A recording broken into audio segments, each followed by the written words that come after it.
few days ago, I got a call from an old classmate informing me that my good friend Paul had passed on. We shared a lot of memories with Paul, and he was very positive about the future. Bothered by his death, I took interest in finding out what had really happened. And upon learning that Paul had actually succumbed to a diet-related cancer, I started reflecting and just thinking about Zambians who are at risk of diet-related illnesses, which are very much avoidable. Allow me to start from the beginning. We often overlook this important question: what is food? According to the Oxford Dictionary, food is any nutritional substance that humans or animals or even plants eat or drink to maintain life and growth. Please mark the keywords in that definition: nutritional, maintaining life, and growth. I always tell people, especially students, in my interactions, that as long as food you're about to eat does not play any of the three roles, don't eat it. The first function of food should be growth. Is the food you're consuming contributing to your growth needs? Secondly, health. Is the food going to contribute to your health needs?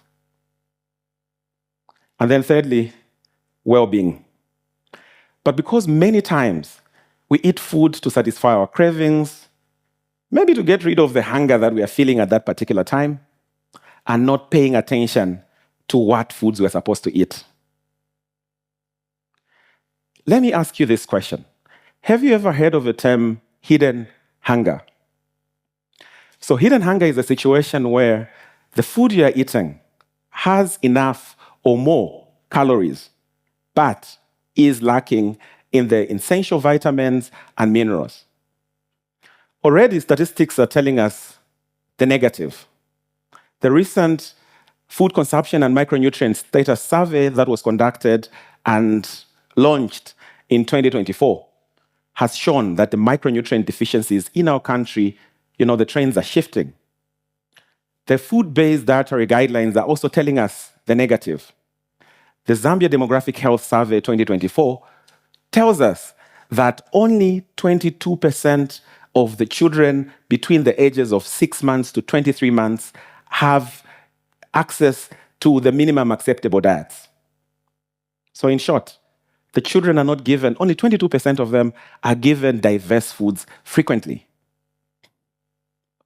And as a result, diet-related illnesses, emerge. Let me give a few examples of the diet-related illnesses that we are faced with, especially in Zambia. The first one being the cardiovascular diseases. From the definition, they affect the heart and the blood vessels, and often linked to consumption of food that is high in cholesterol, high in sodium or salt, high in saturated or trans fats. The second diet-related illness that I want to mention is the one that claimed my friend Paul's life, the diet-related cancers. Often linked to foods that are low in vegetables, fruits, and fiber, and overconsumption of processed meat and red meat in general.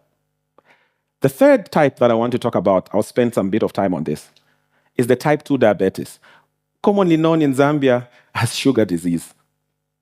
So with this particular diet-related illness, it is linked to overconsumption of sugar-sweetened beverages. According to the American Heart Association, the daily limit for sugar intake between men and women is different. Of course, women have a limit of 30 grams. Men have a limit of 45 grams. 5 grams is equal to 1 teaspoon. 30 grams for women would come to about 6 teaspoons in all you eat that day. Should it be your coffees, your fruits, and any other foods that would have some contribution towards the sugar that your body needs. Men, it's about 9 teaspoons. What if I told you that the common beverage on the Zambian market has about 60 grams of sugar? So 60 grams, using the methodology that we've used, comes back to 12 teaspoons.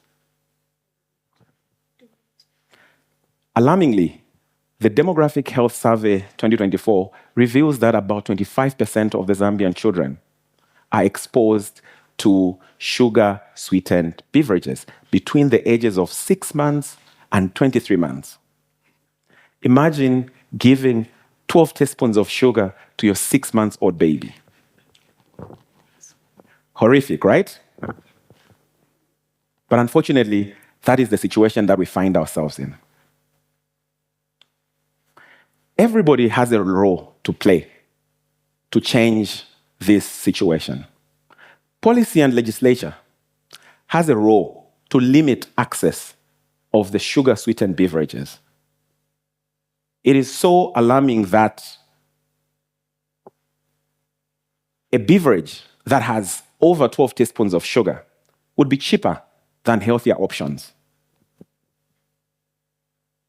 Caregivers and parents have a role to play.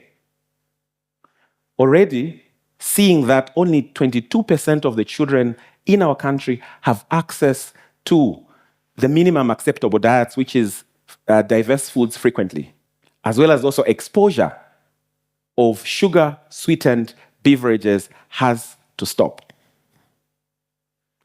To the general public,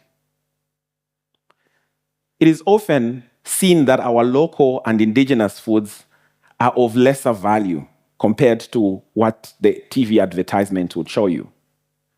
And yet, when you really look at what you're supposed to consume and what the local foods would provide to you, you would notice that, for example, the baobab fruit has more vitamin C than the orange that you'd buy from the market or the supermarket. We really need to embrace our local foods, but also understand what foods you require. Remember the 3 functions that I mentioned? Growth, health, and well-being. So the next time when you're presented with food or a beverage before you, ask yourself the same question. Does this food contribute to my health, to my growth, and to my well-being? If it doesn't, think twice. Thank you very much.